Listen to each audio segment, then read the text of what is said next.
بسم اللہ الرحمن الرحیم۔ Lecture number 15۔ موضوع شمع ختم نبوت کے پروانے۔ فتنہ قادیانیت کے دجل و فریب سے دنیا بھر کے انسانوں، مسلمانوں، خود قادیانیوں کو آگاہ کرنا عینی عبادت ہے، تاکہ وہ اس گمراہی اور کفر و ضلالت سے محفوظ رہ سکیں۔ تاجدار ختم نبوت جناب رسالت مآب حضرت محمد صلی اللہ تعالیٰ علیہ وسلم سے عقیدت اور محبت کا تقاضا ہے کہ ہم ان کی عزت و ناموس کی جان و مال سے حفاظت کریں اور سارق تاج ختم نبوت کا ہر کہیں تعاقب کریں۔ مبارک ہیں وہ لوگ جنہوں نے قادیانیت کے خلاف جہاد میں حصہ لیا اور نبی پاک صلی اللہ تعالیٰ علیہ وسلم سے اپنی محبت کو امر بنا دیا۔ ایسے تمام عشاق رسول صلی اللہ تعالیٰ علیہ وسلم کے لیے دین و دنیا کی بشارتیں ہیں۔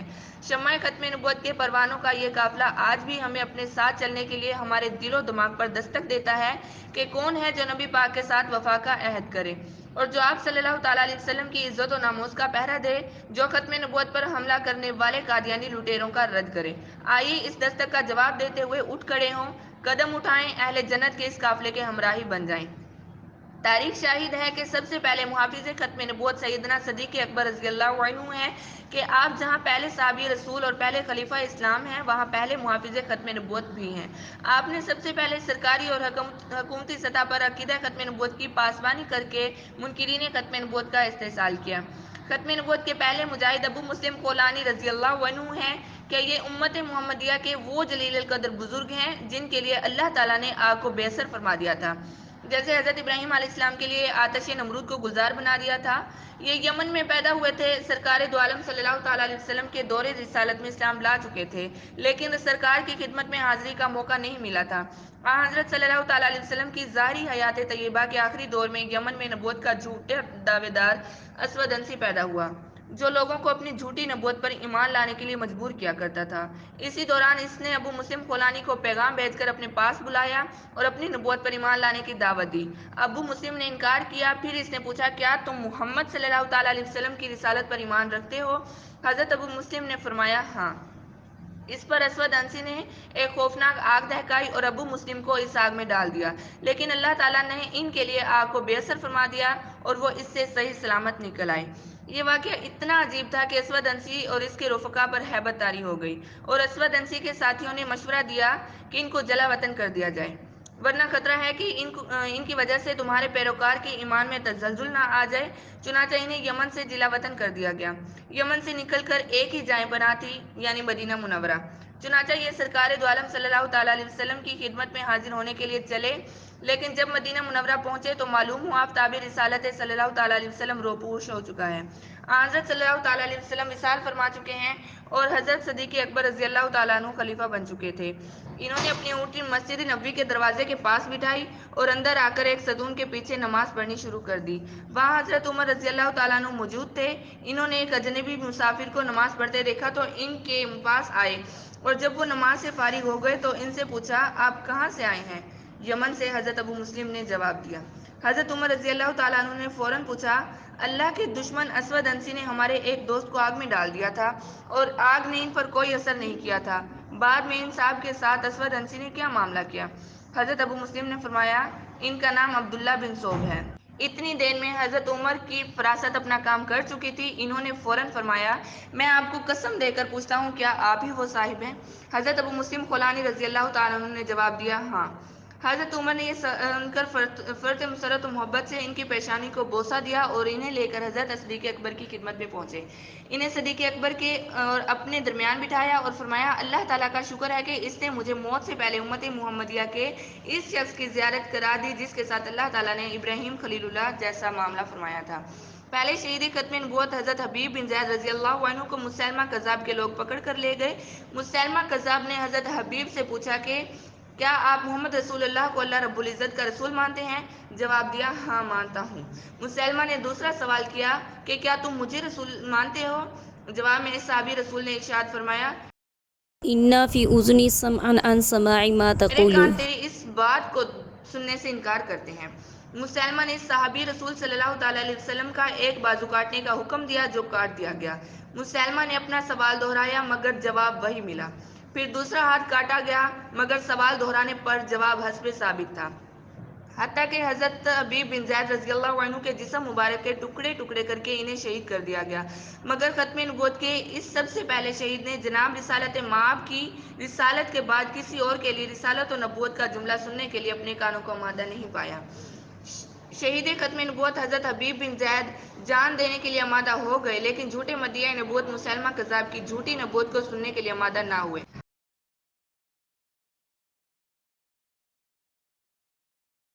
اس واقعے سے یہ بھی معلوم ہوا کہ تحفظ ختم نبوت کا کام محض تقریروں سے نہیں ہوتا بلکہ عملی قربانیوں سے ہوتا ہے۔ اس واقعے سے یہ بھی سبق ملتا ہے کہ مجاہد ختم نبوت کو تحفظ ختم نبوت کا فریضہ اپنی جان سے بڑھ کر پیارا ہو۔ عہد صدیقی میں تحفظ ختم نبوت کی پہلی جنگ ختم نبوت کے تحفظ کے لیے لڑی جانے والی پہلی جنگ جنگ یمامہ کہلاتی ہے، جو صدیق اکبر رضی اللہ عنہ کے دور خلافت میں لڑی گئی مسیلمہ کذاب کے خلاف۔ اس میں ختم نبوت کے مجاہد 1200 صحابہ کرام تابعین شہید ہوئے، جن میں 700 قرآن مجید کے حافظ و قاری اور 70 بدری صحابی بھی تھے۔ مسیلمہ کذاب مدعی نبوت کو حضرت وحشی نے قتل کیا تھا۔ سرور کائنات صلی اللہ تعالیٰ علیہ وسلم کا پیر مہر علی شاہ گولڑوی رحمۃ اللہ علیہ کو حکم۔ حضرت پیر مہر علی شاہ رحمۃ اللہ علیہ نے فرمایا کہ حضور خاتم النبیین صلی اللہ تعالیٰ علیہ وسلم نے مجھے خواب میں حکم فرمایا کہ مرزا غلام احمد قادیانی غلط تعویلات کی کینچی سے میری احادیث کو ٹکڑے ٹکڑے کر رہا ہے اور تم خاموش بیٹھے ہو۔ چنانچہ پیر مہر علی شاہ رحمۃ اللہ علیہ فتنہ قادیانیت کی سرکوبی کے لیے میدان میں نکل آئے اور مسلمانوں کو اس فتنہ کی شرانگیزیوں سے آگاہ کیا۔ آپ کی اس فتنہ کے خلاف دن رات کوششوں سے بدحواس ہو کر قادیانی جماعت کے ایک وفد نے حضرت پیر مہر علی شاہ رحمۃ اللہ علیہ کی خدمت میں حاضر ہو کر کہا کہ آپ مرزا قادیانی سے مباہلہ کر لیں۔ ایک اندھے اور ایک لنگڑے کے حق میں آپ دعا کریں، دوسرے اندھے اور لنگڑے کے حق میں مرزا قادیانی دعا کرے گا۔ جس کی دعا سے اندھا اور لنگڑا ٹھیک ہو جائیں وہ سچا ہے، اس طرح کو باطل کا فیصلہ ہو جائے گا۔ سید پیر مہر علی شاہ رحمۃ اللہ علیہ نے جواب دیا کہ یہ بھی منظور ہے، اور جاؤ مرزا قادیانی سے یہ بھی کہہ دو اگر مردے بھی زندہ کرنے ہو تو آ جاؤ۔ پیر مہر علی شاہ رحمۃ اللہ علیہ مردے زندہ کرنے کے لیے بھی تیار ہیں۔ سچ ہے کہ جو شخص حضور نبی کریم صلی اللہ تعالیٰ علیہ وسلم کی ختم نبوت کے تحفظ کے لیے کام کرتا ہے، اس کی پشت پر نبی کریم صلی اللہ تعالیٰ علیہ وسلم کا دست شفقت ہوتا ہے۔ قادیانی وفد کا یہ جواب پا کر واپس چلا گیا اور کچھ پتہ نہ چلا کہ مرزا قادیانی اور اس کے حواری کہاں گئے۔ باطل کو چیلنج۔ حضرت پیر سید مہر علی شاہ گولڑوی رحمۃ اللہ علیہ نے مرزا قادیانی کو چیلنج کرتے ہوئے کہا، حسب وعدہ شاہی مسجد میں آؤ، ہم دونوں اس کے مینار پر چڑھ کر چھلانگ لگاتے ہیں۔ جو سچا ہوگا وہ بچ جائے گا اور جو کذاب ہوگا وہ مر جائے گا۔ مرزا قادیانی نے جواب میں اس طرح چپ سادھی گویا دنیا ہی سے رخصت ہو گیا۔ ایسے جذبے کو سلام۔ حضرت پیر سید جماعت علی شاہ رحمۃ اللہ علیہ نے محاذ ختم نبوت پر گراں قدر خدمات سر انجام دی۔ آپ کی ذات قادیانیوں کی شاہرگ پر نشتر تھی۔ جب مرزا قادیانی کے نام نہاد خلیفہ نور الدین کی نارووال ضلع سیالکوٹ میں وارد ہوا اور قادیانیت کی تبلیغ شروع کر دی، آپ اس وقت صاحب فراش تھے۔ چارپائی سے اٹھا نہیں جاتا تھا، لیکن عاشق رسول صلی اللہ تعالیٰ علیہ وسلم کی غیرت نے گوارا نہ کیا کہ نور الدین دناتا پھرے اور میں یہاں لیٹا رہوں۔ فوراً حکم دیا، میری چارپائی اٹھا کر نارووال لے چلو۔ آپ نے وہاں پہنچ کر نور الدین اور اس کے باطل مذہب کی ایسی مرمت کی کہ نور الدین وہاں سے سر پر پاؤں رکھ کر بھاگ گیا۔ آپ کے علاوہ آپ کے ہم نام حضرت امیر ملت سید جماعت الشیعہ رحمۃ اللہ علیہ نے بھی رد مرزائیت میں عظیم الشان کردار ادا کیا۔ جب مرزا قادیانی نے اپنے بال پر نکالے تو حضرت نے مندرجہ ذیل اعلان جاری فرمایا، سچا نبی کسی استاد کا شاگرد نہیں ہوتا، اس کا علم لدنی ہوتا ہے، وہ روح القدس سے تعلیم پاتا ہے، بلا واسطہ اس کی تعلیم و تعلم خداوند قدس سے ہوتی ہے، مگر جھوٹا مرزا غلام احمد قادیانی اس کے برخلاف ہوتا تھا۔ ہر سچا نبی اپنی عمر کے 40 سال گزرنے کے بعد یکدم بحکم رب العالمین مخلوق کے روبرو دعوے نبوت کر دیتا ہے، اور بتدریج اس کو درجہ نبوت نہیں ملتا، نبی پیدائش سے نبی ہوتا ہے۔ جھوٹا برخلاف اس کے آہستہ آہستہ دردی کے بعد نبوت کا دعویٰ کرتا ہے، پہلے محدث مجدد ہونے کا دعویٰ کرتا ہے۔ حضرت آدم علیہ السلام سے لے کر حضور خاتم الانبیاء صلی اللہ تعالیٰ علیہ وسلم تک جتنے نبی ہوئے تمام کے نام منفرد تھے، کسی سچے نبی کا نام مرکب نہ تھا۔ برعکس اس کے جھوٹے کا نام مرکب ہوا، یعنی مرزا غلام احمد قادیانی۔ سچا نبی کوئی ترکہ نہیں چھوڑتا، اور جھوٹا نبی ترکہ چھوڑ کر مرتا ہے اور اولاد کو محروم الارث کرتا ہے۔ مرزائی جو مرزا غلام احمد کے پیرو ہیں، وہ ختم نبوت کے قائل نہیں ہیں اور حضور علیہ السلام کی رسالت و نبوت میں کمی کرنے والے ہیں، اور حضور علیہ السلام کے مدارج کو مرزا غلام احمد کے لیے مانتے ہیں۔ حق گوئی و بے باکی۔ نبی آخر الزمان صلی اللہ تعالیٰ علیہ وسلم کی ختم نبوت پر ڈاکہ زنی ہوتے ہوئے دیکھ کر مولانا احمد رضا خان بریلوی تڑپ اٹھے اور مسلمانوں کو مرزائی نبوت کے زہر سے بچانے کے لیے مندرجہ ذیل فتویٰ دیا کہ قادیانی مرتد منافق ہیں۔ مرتد منافق وہ کہ کلمہ اسلام اب بھی پڑھتا ہے، اپنے آپ کو مسلمان بھی کہتا ہے، اور پھر اللہ عز و جل یا رسول اللہ صلی اللہ تعالیٰ علیہ وسلم یا کسی نبی کی توہین کرنا یا ضروریات دین میں سے کسی شے کا منکر ہے۔ اس کا ذبح محض نجس، مردار اور حرام قطعی ہے۔ مسلمانوں کے بائیکاٹ کے سبب قادیانی کو مظلوم سمجھنے والا اور اس سے میل جول چھوڑنے کو ظلم و ناحق سمجھنے والا اسلام سے خارج ہے، اور جو کافر کو کافر نہ کہے وہ بھی کافر ہے۔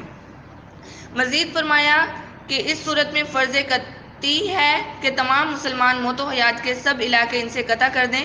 بیمار پڑے تو پوچھنے کو جانا حرام، مر جائے تو اس کے جنازے پر جانا حرام، اسے مسلمان کے قبرستان میں دفن کرنا حرام، اس کی قبر پر جانا حرام۔ امام انقلاب شاہ احمد نورانی صدیقی رحمۃ اللہ علیہ 30 جون 1974 کو آپ نے قادیانی کو غیر مسلم اقلیت قرار دلانے کے لیے قومی اسمبلی کے تاریخی قرارداد پیش کی۔ قادیانی جماعت کی مرزا ناصر کو اپنی جماعت کے قائد کے بارے میں صفائی اور موقف پیش کرنے کا مکمل اور آزادانہ موقع دیا گیا۔ 13 جون تک اس پر جیرا ہوئی۔ بعد ازاں ملک کی منتخب پارلیمنٹ نے متفقہ طور پر قادیانی کو ان کے کفریہ عقائد کی بنا پر غیر مسلم اقلیت قرار دیا۔ مولانا نورانی رحمۃ اللہ علیہ اکثر فرمایا کرتے تھے، قادیانیوں کو غیر مسلم اقلیت قرار دینے کی قرارداد کی سعادت اللہ تعالیٰ نے مجھے بخشی، اور مجھے یقین کامل ہے کہ بارگاہ خاتم النبیین صلی اللہ تعالیٰ علیہ وسلم میں میرا یہ عمل سب سے بڑا وسیلہ شفاعت و نجات ہوگا۔